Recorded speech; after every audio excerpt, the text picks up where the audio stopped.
Hey YouTube, Grunt Reviews back in the studio today. Another exciting unboxing in tabletop. This is the IWI Tavor TS12. Guys, as always, go down below. Please hit that like button. Please hit that subscribe button. Drop a comment with your thoughts. And if you like what we're putting out here on the channel, feel free to click that link and buy us a coffee. And let's get into it.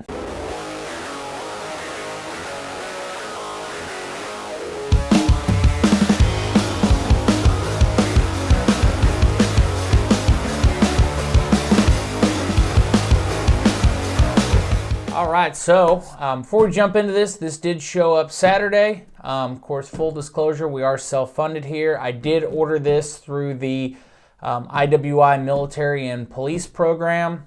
So basically anybody active duty or retired, law enforcement, of course military, and I believe there's a few other public service individuals included with that program. You are able to purchase it direct through IWI and then have it shipped to the FFL of your choice. I placed my order at the beginning of January, and I think about 3.5 weeks from order placement to having it at my FFL. So definitely a good turnaround for 2020, 2021 times. They do offer a pretty good discount. MSRP on this runs right at, I believe, $13.99. And right now at most of your retailers, we're seeing them for $15, $16. I think there's been a few that have sold for more than that on Gunbroker. But what do you get? So, of course, it does come in a cardboard box like most of IWI's long gun offerings. Long gone are the days of getting the really nice blow molded case that used to be very common even 3, 4, 5 years ago. But it does have some nice pre-cut foam in it, and for a cardboard box, it's a nicer cardboard box. Of course, you get all your documentation, your manual, your Youth Safety Act, all that good stuff in a little bag. Down below, we do have a choke wrench and one extra choke. This does take the Benelli, like the M4 and the Beretta style standard chokes. And we have the shotgun itself. And the last cool thing they give you is kind of a little IWI zipper pull there. Let's grab the stand, get it up, and take a closer look. So here we have the TS12. This is an 18.5-inch barrel in a bullpup design, so it does have that nice short overall length to it. And that is kind of what IWI has built most of their success on. The Tavor series of rifles initially, the SAR, the X95, a little bit later the Tavor 7 and 308, and now they have come out with a shotgun. This is a 12 gauge shotgun. Will take 2 3/4 or 3-inch shells in the chamber.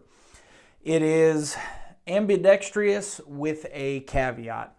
So the charging handle can be pulled out and switched from side to side very easily.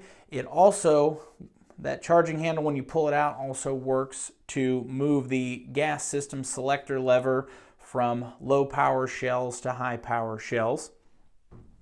Safety is a cross-bolt style safety that can be engaged from either side, and then the magazine release can also be engaged left side or right side. Loading ports, of course, are the same on both sides as well, so you can load 2 tubes at a time, or if you only want to load one from one side, let's say weak hand or strong hand only, you have that option. The caveat to this is if you want the ejection changed over, you either have to order it in a left-hand configuration or send it back to them to have them move that ejection side over. So something to consider for you lefties. But what's nice is you can order it straight from IWI or through your local FFL in that left-hand configuration. Going from top to bottom, of course, the top is set up with a 1913 Picatinny rail, and then the front guard is set up with M-lock slots for any attachments of your choice. I'll grab one off the back side here, but it does ship with 2 QD mounts. Some people are reporting this is coming in an extra package. Mine just happened to be pre-installed on the shotgun, and there are 4 points total from the factory, 2 on the right side, 2 on the left side, and then of course with our pick rail and with our M-lock, you can always add more to tailor it to your preferences. Charging handle, very easy, very simple. Puller to the rear, nothing too fancy there, and like I said, this does work to adjust the gassing on this shotgun. So the gassing is a little bit different. The H setting is actually for higher brass, or that's how I remember it. That's more for your 3-inch shells. And the L setting is more for your 2 3/4, something like a field load. My brain says high is more gas and L is low gas. However, it's backwards, if you will. So H is your higher power shells, L is your lower power shells. Everything I've seen so far, we'll start off with some buckshot at the range. Military Arms Channel, his initial review, I believe he had a pre-production sample, did take about 20 rounds to break it in. He had to run it before he could switch the gas system back over to its lower gassing setting. And the big thing with that is reliability as well as recoil reduction. So tuning that gas system to help with some of the recoil of 12 gauge. The biggest and most interesting part of this is the magazine system. So this actually holds 15 plus 1. Each of these 3 tubes holds 5 2 3/4 inch shells, and they rotate into place. So you're able to load from the rear 2 of the tubes. You rotate it once, and then you're able to get to that 3rd one.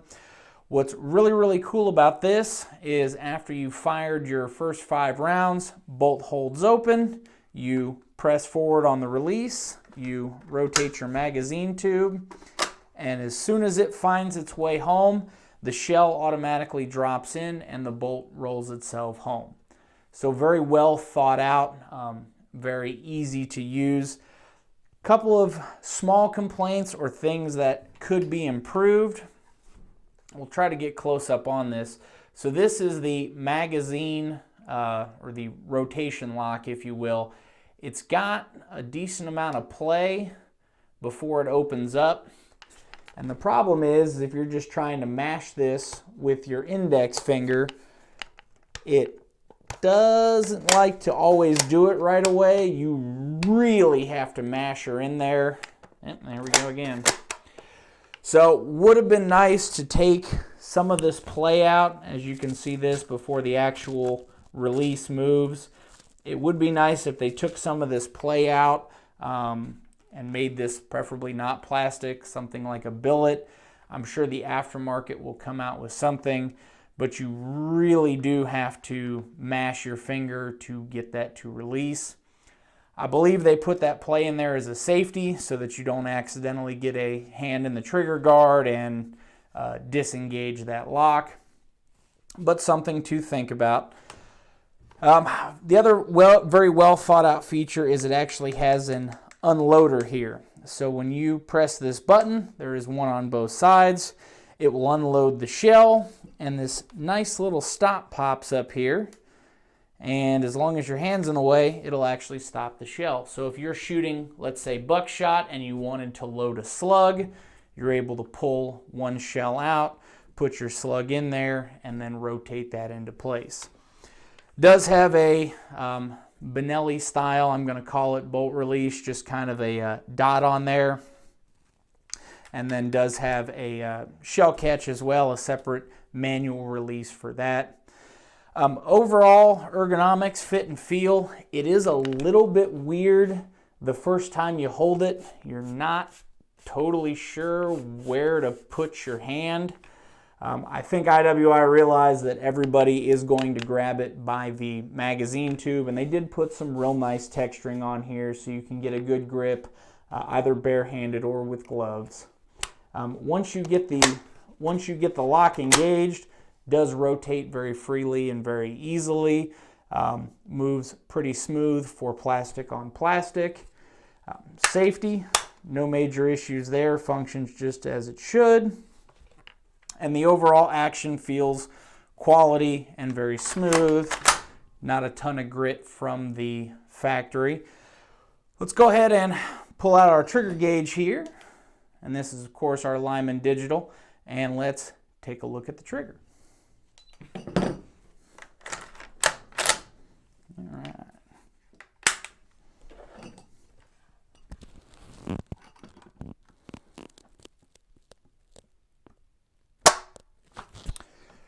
So, broke right at 10 pounds and 2 ounces on the first one. And bolt release.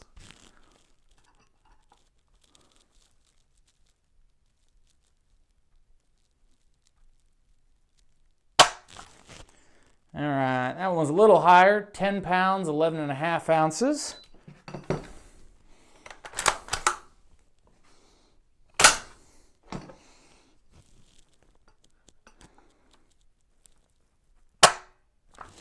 And back to 10 pounds and 2 ounces. It is definitely a little bit heavier than I would like. Same deal, the aftermarket for the rifle side of things has produced some good results with some aftermarket trigger packs. So I have a feeling that somebody will come along and do a trigger pack for this. Overall, the actual feel of the trigger really isn't that bad. It's got just a little bit of take up, a nice firm wall. Little bit of creep there, and then a break right at the end, and do our reset here. Reset is short, very positive, and then back to that little bit of creep and a nice break. So overall, very serviceable trigger, very usable. We'll see after the range review if that weight does come down at all. Outside of that, the only other thing I can think of is disassembly. Definitely check the owner's manual. This does not come apart like a normal shotgun. The other thing I did discover as well is that even though it has this barrel nut, you can actually change the chokes out with the barrel nut still on it. Not a huge deal, but it is a nice little convenience factor if you are running some different chokes or you're shooting at different distances. Guys, outside of that, if you have any questions, please go down below, drop a comment. I'm more than glad to answer them. Range review will be up shortly. And as always, stay safe, train hard.